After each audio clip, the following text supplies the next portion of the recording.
Are you playing with a bag of colored rice? Or are you just eating the bag? I'm just eating the bag. Sorry, BB, there is no sun this morning. It's gonna rain. Sorry. Mia, what are you doing over here? You keep peeping at me. You have a bug?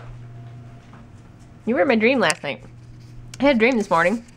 I was swimming in this like reservoir that was underground a little bit, like in a cave system that was supposed to have healing properties or something, and Mia would like to go with me and she would swim around with me, and then we'd swim around and then she'd chase bugs or something and then we'd leave. And there was a lot of people doing pot in the cave. I do recall that. It's little things you remember. Although I do live in Colorado now, so it's not very far-fetched anymore. At least in suburbia, not much has changed. I don't see anything. I take that back. Robert and I have seen a couple people doing joints while driving. Don't smoke and drive. Don't drink and drive. Don't smoke and drive. Simple as that. I don't care. Enjoy it. Have fun. But don't do it in your vehicle while driving. Funny, because I suspect about the same amount of people do it as did it before. But now they get it through legal means rather than a friend of a friend of a friend. So those in suburbia who were doing it before are still doing it, and they're still doing it behind closed doors and nobody's talking about it. But they drive to downtown Denver somewhere and sneak into a little shop and buy it from there. There's not very many marijuana places like in the suburbs outside of Denver because most of the towns passed laws that they didn't want them within their city limits. So you still have to drive somewhere. Usually Denver, I can't remember if Colorado Springs, I don't think Colorado Springs allows it. I think you have to go down to Pueblo, if I remember correctly. So you have to find the towns where it's still legal, actually, to buy it. What do you think about that whole thing? My opinion, weed's weed. I can take it or leave it. I left it a long time ago. You are such a pill.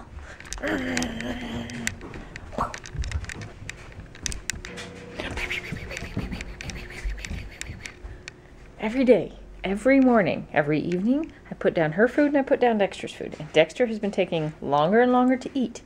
And so Mia plays a game where she eats as fast as she can, and then she runs to Dexter's plate and tries to steal a piece before I can get to her. It's become this game. And she's a pill, and she does it constantly. Yes. Dexter used to run her off, but he hasn't gotten aggressive about his food anymore. Eat your breakfast. One bite does not constitute a breakfast. Baby. Cats. I'm trying to like this goat milk thing. I really am. I'm trying a little bit every day to see if it gets a little better. I don't know. I'll keep trying.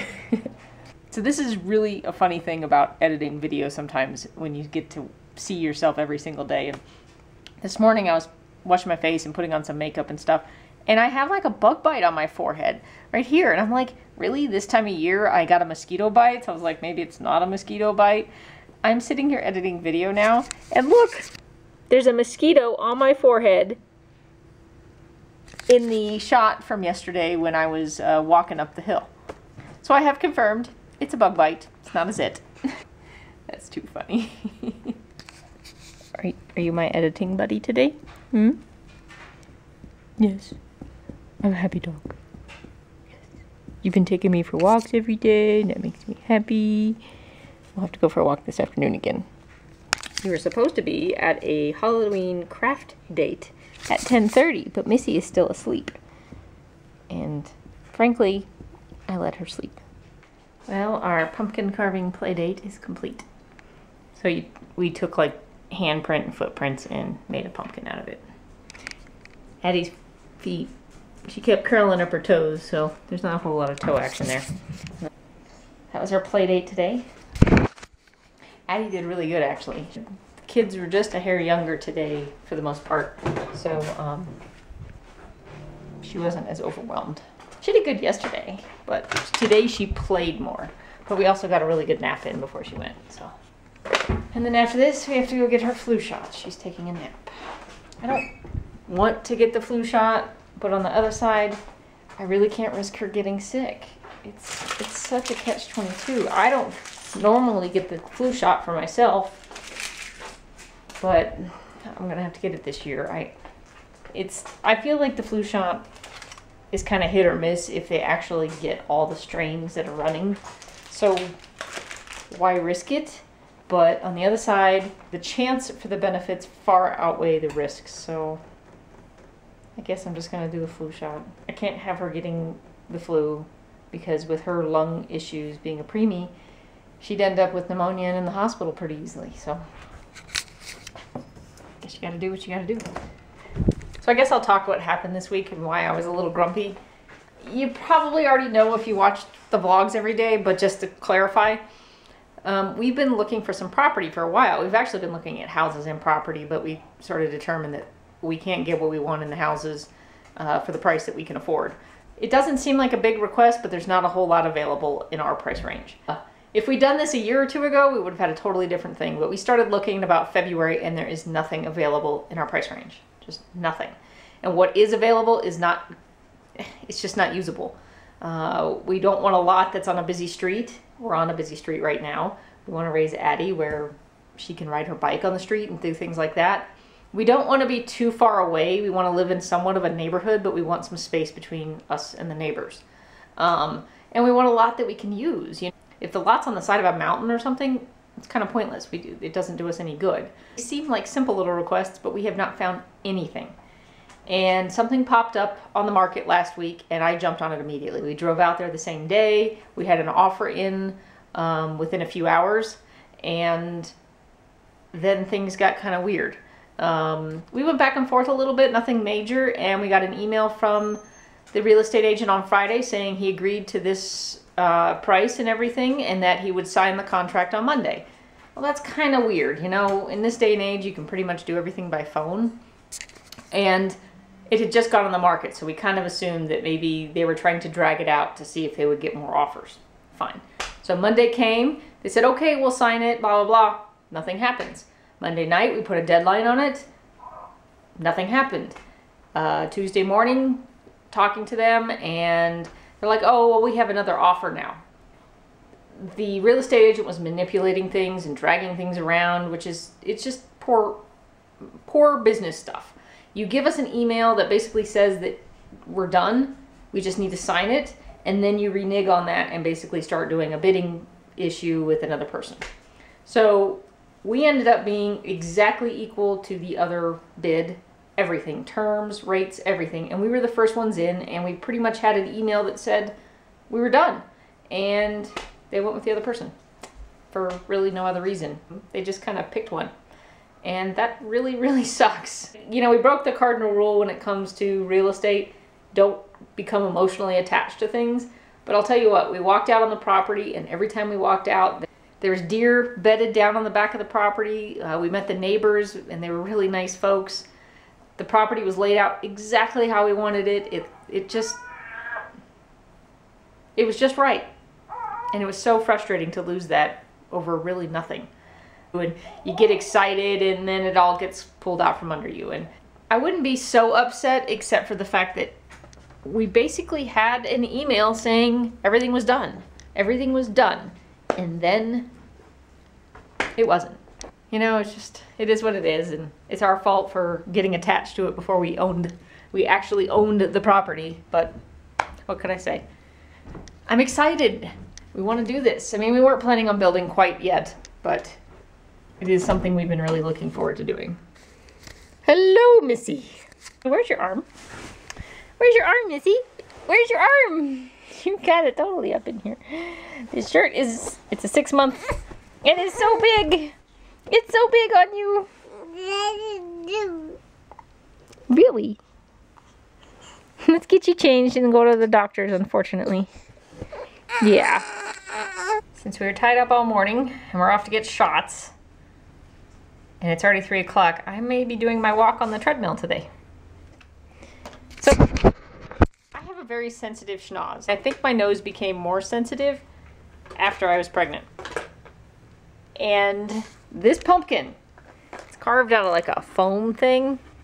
It reeks. It smells of like chemical stuff, and it's driving me crazy. I don't know what I'm gonna do. We'll put it on display far away. I mean, literally I smell it the second I walk in the house. So it's not because it's sitting next to me. It's making me nauseous sitting next to me. That's crazy. The fumes being released from this foam are just intense. I have a sensitive schnoz. There's certain smells that really bug me. Chemical smells, too florally, kind of like I don't use very much of that stuff around the house. Musty scents, like a wash rag that's been wet for too long kind of thing. Oh, can't stand that. That's like one of my worst ones. Yeah, my husband loves it. There is a crazy kitty around here. I saw her. Where'd she go? Not you. You're a crazy dog. D-O-G. There she is.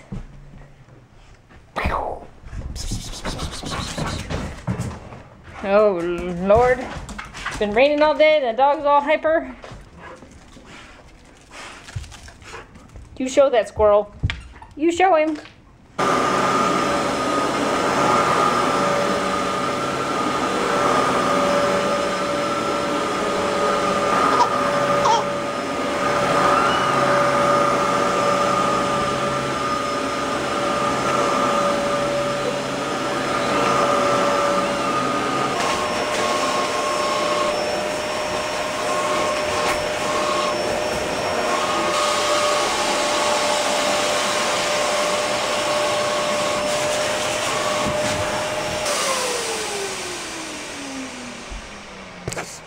You love the vacuum. It's kind of weird. Yeah. I like the vacuum. It's fun. Maybe it's because when you were a teeny baby, that's how we put you to sleep all the time. Was the vacuum. Just because it's raining, I'll go do my walk. I'm going to try and do 20 or 30 minutes.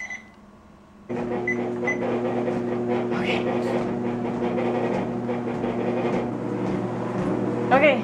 Not setting any records, but 20 minutes down. Check. 4 days. Done. Why can't you leave your socks on? Because, you know, they're cold. Your feetsies are cold. It's cold. Are you done with your dinners? You did finish your dinners. Sorry, Mia. He finished. Good job, B.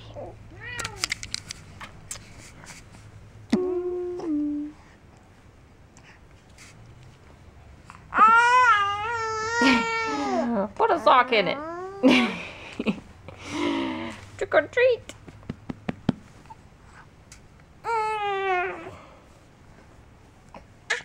Hi, B. Hi. Okay. And Dexter's up there asleep. He's like, yeah, y'all.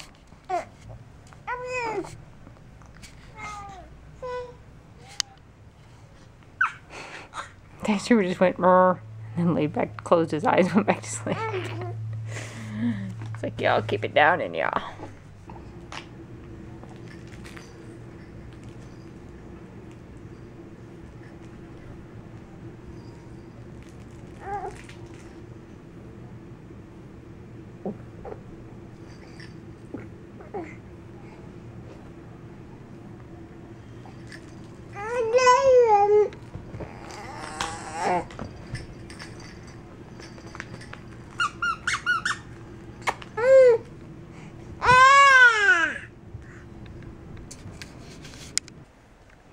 You want to tell the interwebs good night? Say good night. Good night, Dee.